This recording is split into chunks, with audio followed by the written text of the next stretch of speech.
What that dang day? Well, my name is Blakk Rasta. I want to say thank you so much for coming along with me on this very precious journey upon Africanism and consciousness. This is the Blackport, aka Kuku Shonamo, where we speak truth to power. Oh my God! Now here we do not personalize issues. It's all about the issues and not the personalities. Here we don't criticize. If we must criticize, we would only just criticize for one reason. Yes, to build and not to destroy. We are in the service of God and country. From the newsreel, we always keep it real.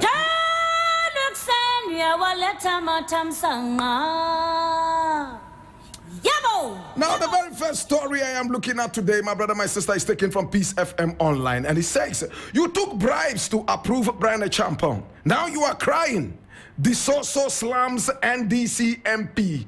And I read, Anita Disoso, a former national women's organizer of the National Democratic Congress, NDC, has slammed the party's members of parliament over their complaints following the NPP. Following the NPP will never hand over power to NDC statement made by the Minister for Food and Agriculture, Brian Champon.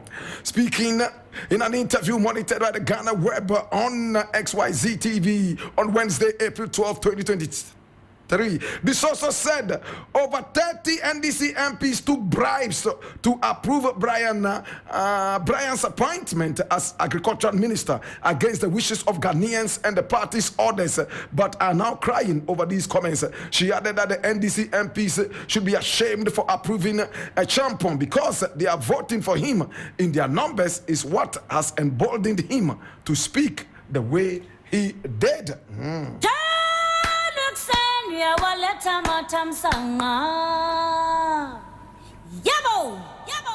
You see, my brother, my sister, we live in a country that is so insensitive. We live in a country that lacks the common sense of decency.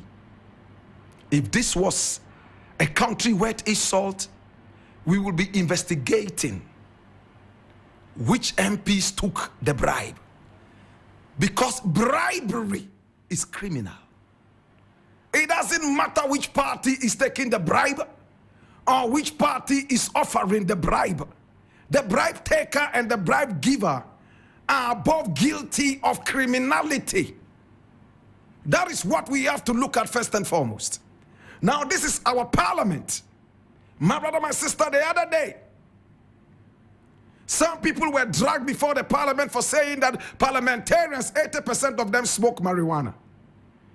They felt that it impugned on criminality, and for that matter, such persons should be dragged to the parliament house for them to show power, threaten, and make noise into the ears of Ghanaians. Today, my brother, my sister, I am a living testimony of what I saw in the Parliament House of Ghana. People who were dressed like comedians, my brother, my sister, stood before me and told me I was not well dressed. And people who dressed, my brother, my sister, like undertakers, ready for the funeral, ready to carry corpses, my brother, my sister, told me that I was not well dressed. My brother, my sister, today we are told by Anita Disoso that about 30 parliamentarians took bribe. And instead of going into this, we are all sitting down and, in fact, smiling like sheep led to the slaughter without knowing. My brother, my sister, it hurts me so bad that our parliament can be reduced to this nothingness. It hurts me so bad, my brother, my sister, that parliamentarians will stoop this low to the point that businessmen can go into the parliament house seeking to bribe parliamentarians so they can vote in a certain controlled way. That means that we do not have a democracy. What we have is a kleptocracy. My brother, my sister, it is a government made up of thieves, because every criminal is a thief, my brother, my sister. Now today, my brother, my sister, if we have people going to the parliament house seeking to direct the way people vote, seeking to direct the way parliamentarians should vote by bribing them, then I wonder what kind of nation we have.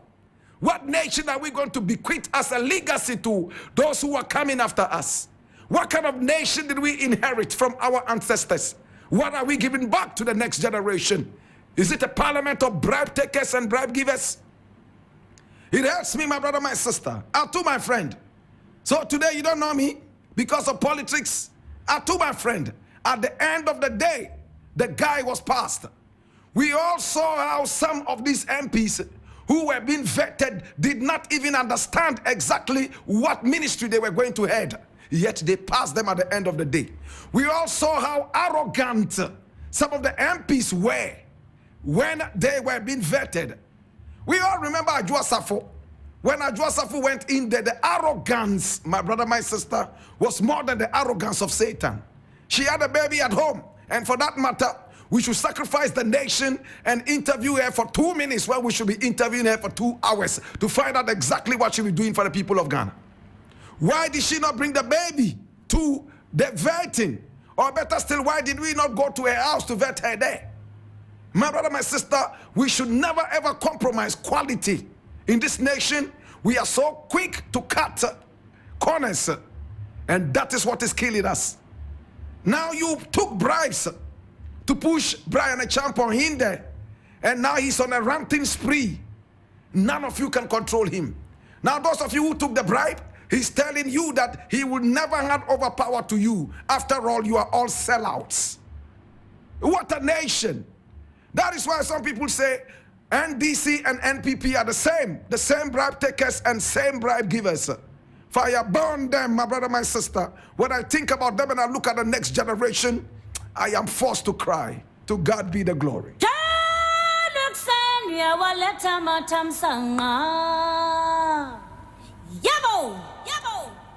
Now I'm reading this, my brother, my sister, from Ghana Web, and it hurts me. It says, I have no recollection acting for Matthias or his company. Akufo-Addo tells Al Jazeera. This is Mr. President talking to Al Jazeera about an investigative journalism piece. The same investigative journalism that Armiyao, Anas Armiyao, has been vilified and demonized for.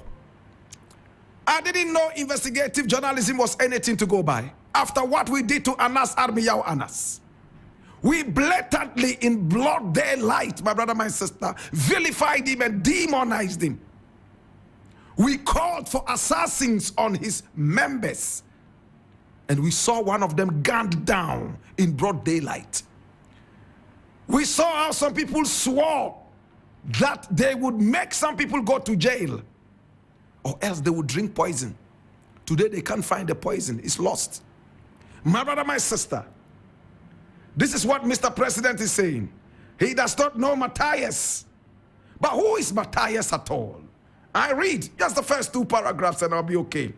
Doha-based international news channel Al Jazeera have revealed that President Nana Addo Dankwa Akufo-Addo responded to their request for information in respect of an allegation made against him by a notorious gold smuggler.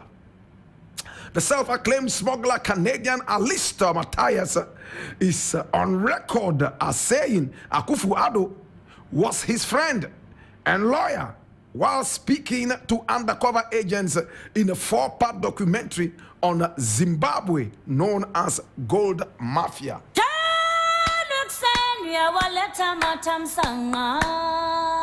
Hear me now. Now, those of you who have seen that documentary, it's unequivocally clear that this guy unambiguously made it crystal clear that he's a friend to Nana Akufo-Addo, and that Nana Akufo-Addo is his lawyer.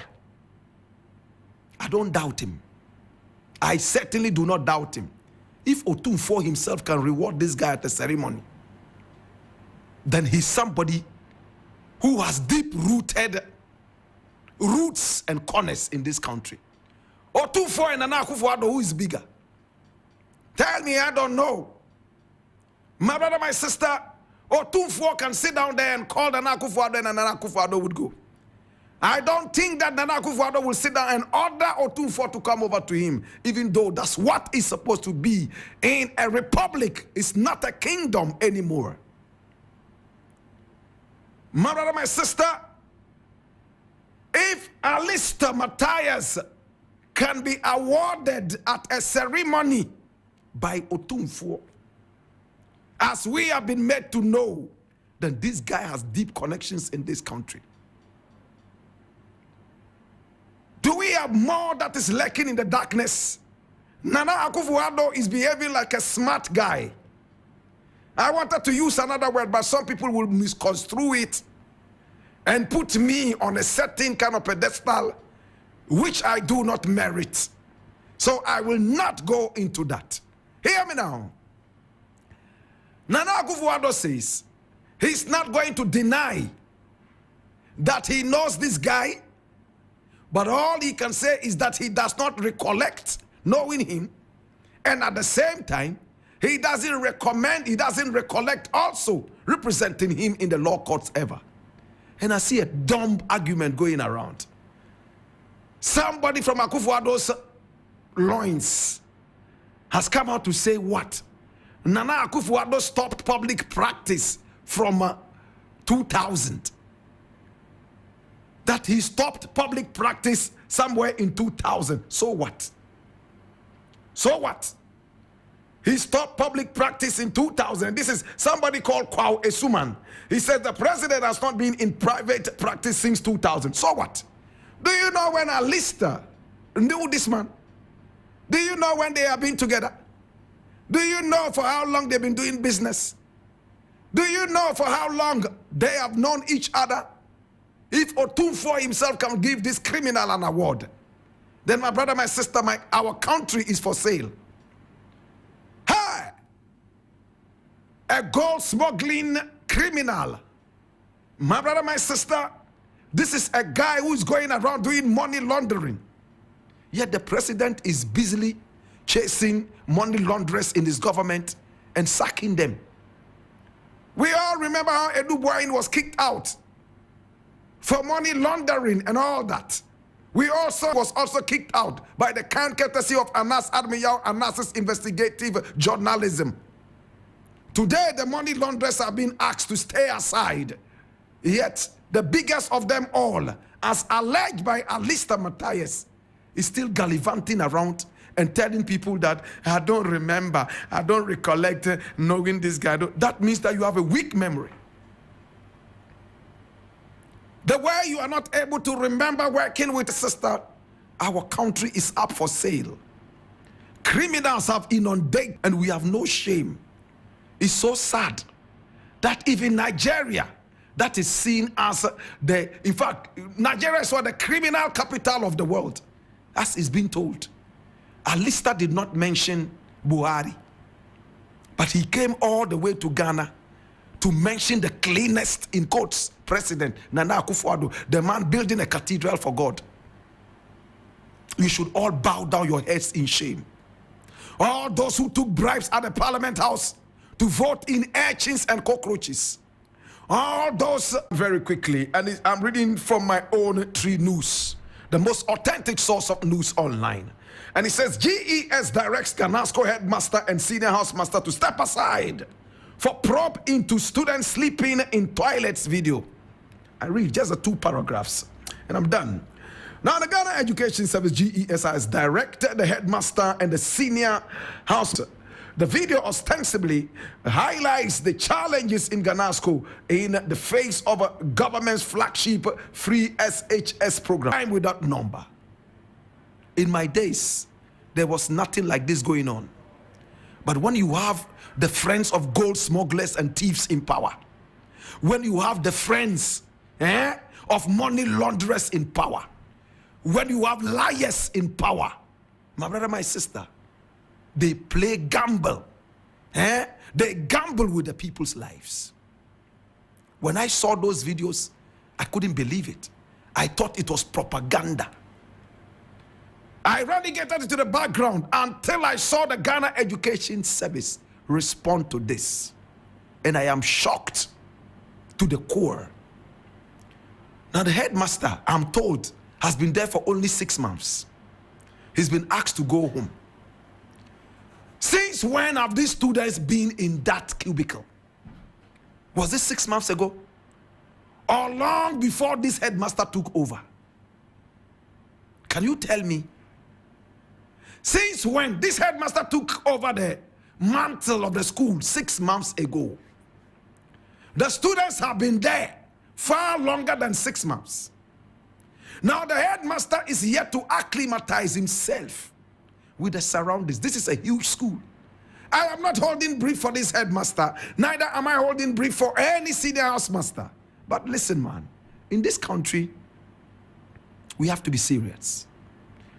Now that it's lift system